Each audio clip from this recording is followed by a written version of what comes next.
Our guest is not only a very funny man, but he's also the star of his own new hit series. It's called Chicken Soup. It debuted last week, and we've got a clip. Ladies and gentlemen, this is Chicken Soup. That's some antler span, huh? Oh, yeah, that's a beautiful span. You know, I saw spans all over the world, but not like this. This is the top span. Of all the spans, I would say there's no such span anyplace. I don't care where you know, over the fireplace in my house, we have a picture, too, a picture of my Aunt Esther from Krakow. Come to think of it, they could be sisters. Are you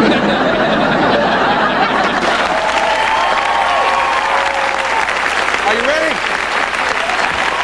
Jackie Mason!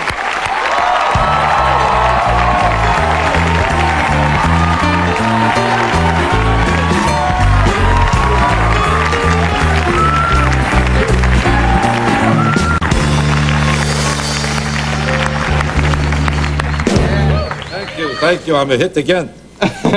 Let's talk about this show. It did well. Not only did it do well, it's a sensation. People can't get over it. It's the biggest hit in the history, probably, of the country. I don't want you to eat your heart out, but nobody could get over it.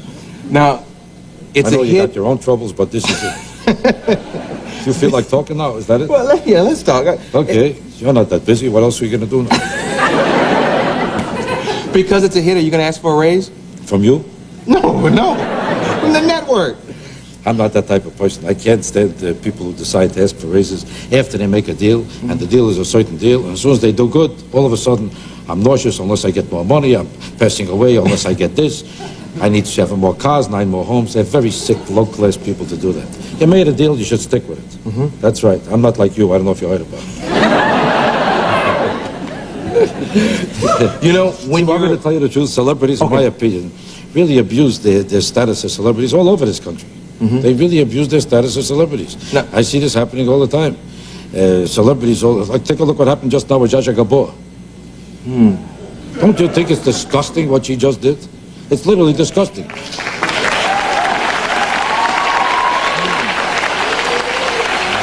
I don't believe in committing a person before they're proven guilty, and maybe she didn't do it. And if you're stupid enough to believe that, you'll believe anything. She walks over to a cop and slaps him in the face, and you hear what she says? Oh, I didn't mean to slap him. His face happened to be there. That's not my fault. When he stopped me, I didn't know what he was doing. I thought he wanted to take me someplace. I didn't know where he was going, so I wanted to follow him. I saw such a gorgeous man. When I saw how gorgeous he was, I said, oh, there's nobody so gorgeous. Oh, yes, he's gorgeous, And he said to me, listen, I have to charge you. I said, he's not going to charge me. I charge him. That's not nice to say. I want to tell you the truth. If she is an American citizen, and nobody knows why. And I think she ought to thank God she's living in this country. Listen, I have a foreign accent, but I thank God I'm here. And I would never slap a cop in the face. And everybody says, well, after all, it's a woman, what could you do to her? Because she's supposed to be weak, and because she can't fight with a man, she has a right to punch him in the mouth? What if I walked over to Mike Tyson because I'm not so hot? Because I'm in this condition. Look how I look. Not too perfect, right? I'm not exactly a great threat. I'm not exactly a great threat to Mike Tyson, am I? No. Hello? Are you listening to this? Yes, I'm here.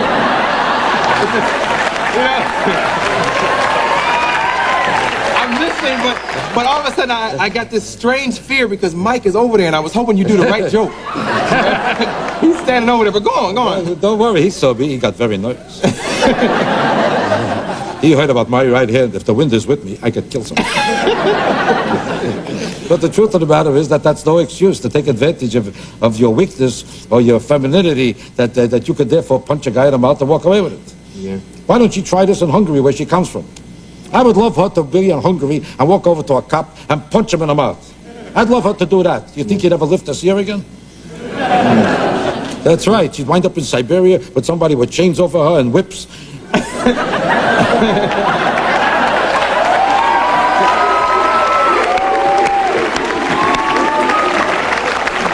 I don't like to talk about people. It's not my nature. Well, let me tell you something, though. Let me tell you something. When you're in the limelight, people are going to talk about you, and I don't want... I probably shouldn't bring this up, but Mr. Carson did a joke after your show premiered. Yeah. And made reference to the fact that you look like the kind of guy who's never had sex before. He can't really buy it. I mean, you know, and the doctor did that. Mr. Carson did that. And I mean, what can I say?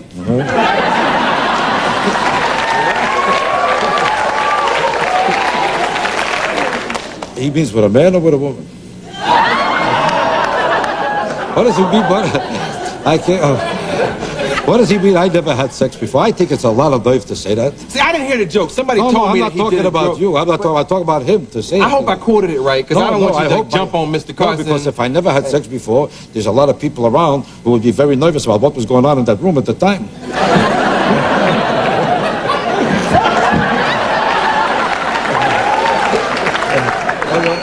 I look like a sexless person to him. That's what he's probably saying. I think that's the gist of it. How come I didn't look so sexless to him when I was on his show? When I started to do your show, I all of a sudden looked not too appealing. But I want to ask you a question. Let's be honest about it. He was married about 12 times. That means 11 people weren't that crazy about him.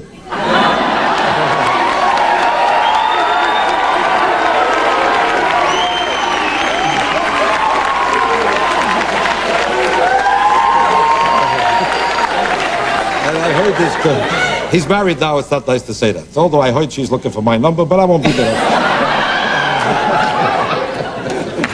I don't think it's nice for him to say that, because even if he believed it, that it doesn't look like Lynn Redgrave would be attracted to me, even if I'm the worst looking person in the world, I don't think it's very tasteful to him to say that, because I think it's a new show starting out, and just because I'm in prime time and he's still working 12 o'clock at night. Hey, wait a minute, he worked the same time I work, man. Wait a second, but at least you're new on the job. He's got that job after 30 years.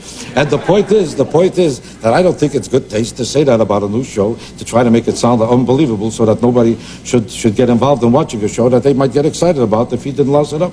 I don't think it's very good humor, and I think it's a tasteless thing to say. And I say this for another reason, because I'm not doing his show anymore, I'm doing yours.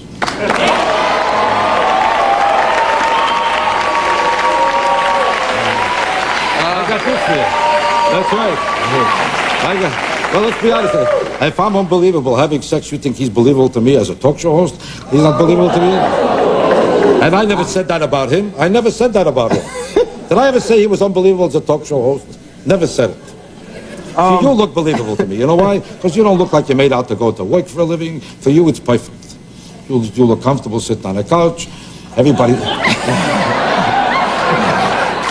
loves you. You know what everybody loves about you? This is what I hear every single day more than anything else. That you know how to listen.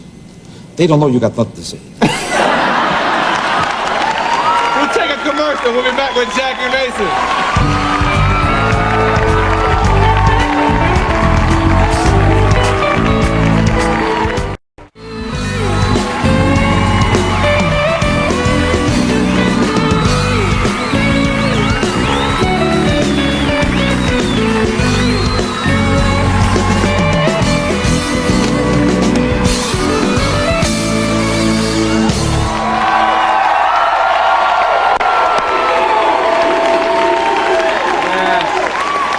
Okay, moving right along. You know, you did jokes about someone years ago, and I read this in your book. It created a problem for you. You did jokes about Sinatra. Yeah. And, it didn't create a problem for me. It created a problem for him because I don't talk to him anymore. When I don't talk to somebody, he's wiped out. He's got a lot of trouble. I don't know if he could even get a job now. It's going to be very hard for him. Well, the truth of the matter is that he picked on me someplace in Las Vegas, and he called me one of the lowest people in the world. I'm vulgar, I'm crude, I'm disgusting, I'm terrible. How he knew all this, I don't know. But I wasn't afraid of him. I told him, you say one more word, I'll bust your head off. That's right. If he heard me at the time, I would have had a big problem. Didn't somebody shoot up your bed or something? Somebody shot in the room next to me after I had this argument with him, and I frankly don't know if he caused it or somebody else did. You know, there's been a lot of stories about Sinatra being with certain kind of bad people who do certain things like that. I'm not accusing him of anything, just like I didn't accuse Zsa Zsa Gabor of anything, you notice? I keep my mouth shut, but I really don't know who was responsible for it. But a gun did go off in the room next to me. I heard the gun go off. I didn't get nervous. I said, they probably want to shoot somebody. It's none of my business. And I really have nothing against Sinatra. Since then, we've been very good friends, even though we haven't spoken to each other. But I think he's probably one of the greatest singers of all time. And whether I like him personally or not, I don't think you could deny. If you ask 50 musicians and 100 singers who's their favorite singer, I would say probably 95% of the classical singers, of the real major popular stars of the last 20 years or 30 years, almost everyone would say Sir Frank Sinatra. They can't deny it. What did you say about him initially, and I say it for only one reason, because if you don't say it, you could get killed. No. What did you say about him initially to make him angry? I frankly didn't say anything about him. It was the wrong impression he had. I never told jokes about an individual performer. I would never pick on an individual performer. It's not my character to do that, because I know people make a living as a performer, and just like I resent what Carson said about me, I would never say this about another performer. If I thought you were the worst talk show host that ever lived, I don't know if you heard about it. If I did, I would never say it to anybody. I think it's a disgusting thing to do when somebody depends on something for a living. Yeah, okay. It looks like you get stuck now. You can't do... Well, that's about it. I just wondered what Let's do a Sinatra impression. I just found joy.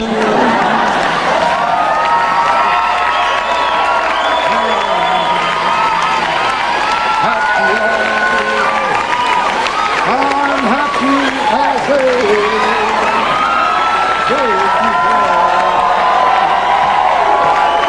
when I march with my head to soul. When I know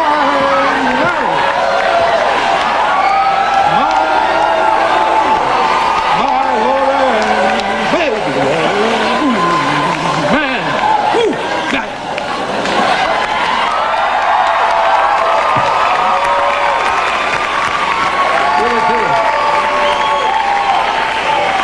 I'm giving away all this talent for nothing. For nothing. Oh, gosh. Let's talk about the benefit. You're involved in an upcoming benefit. Oh, yeah, I'm doing a benefit for Rudolph Giuliani, because in New York City, in the contest for mayor, I was determined to fight Koch's existence as a mayor in New York, because I felt he wasn't involved in the job. He was telling more jokes than me. And I resented that he's a better comedian than me, and he's got the wrong job. He's not doing that job. He's telling jokes. So I campaigned against Koch for Giuliani. Now I'm doing a benefit for him, because I think the most horrible thing in New York is the crime problem. And he's a tremendous crime fighter.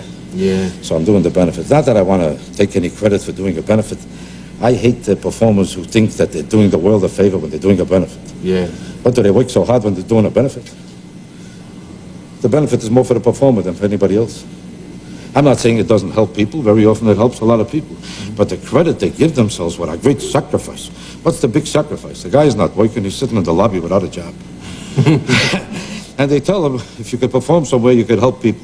The guy's no place to go. He has a tuxedo without a job. So he does the benefit. So what? What's the big sacrifice? He's getting all the applause and all the acclaim. He's not giving up any money. The people who give the money get no recognition. The guy who announces that you gave him money becomes a sensation. Does this make any sense to you? I'm looking for an example, let's be honest about it. You ever Give me a see, name. Well, let's assume that, do you ever see a plumber do a benefit? How come plumbers don't do benefits? Because it's a hard job. It's a hard job to hang around in the toilet a whole day, and it's real work. And that's why I never met a plumber that says, I'm on my way to work, I got a benefit. You ever open the door to a plumber and say, what are you doing? I'm doing a benefit in the toilet right now. I never saw that. Because it's hard work. But performers who do benefits, I think, are not sacrificing themselves that much. They don't deserve that much credit for it, even though it's a good thing they're doing, and you have to thank God there's people doing it. But the big issue they make out of it, oh my God, they start pleading how suffering, how they're working. Phony. Okay. You know what? You've been out here for a while. Because I don't complain and I don't talk about people. It's not right. But I'd like to know, let's be honest about it. Did you ever see the people who are at the benefit, who are the musicians, are usually getting paid? The people who are working the telephones are getting paid. It's no accident. The only guy that's not getting paid is the MC, because he's the only one having a good time. He's enjoying himself. Yeah. He's achieving usually very little recognition in his business, or if he is, he has a night off. They don't take a night off when they're working to do a benefit. Did you ever hear a guy say, I'm working tonight, but I decided I'm going to give up 50,000, I'm doing a benefit? You never saw that? No. Look, I made this point 3 ways already, you still don't see You know it. what? As long as you just say every now and then, I'm happy. You hadn't done that, and I love it. You know who did 1 million benefits? James Cagney. Did 1 million benefits. I knew him personally. He was crazy about me because we were built alike. And James Cagney never mentioned that he was doing a benefit. He was a big fan of mine, James Cagney. The first time he met me, did you ever see what he said to me? He said, you.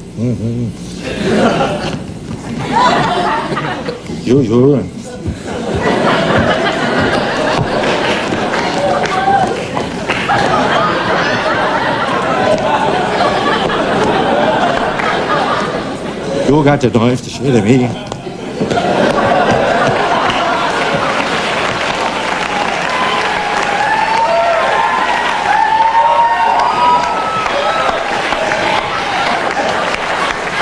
So that's it.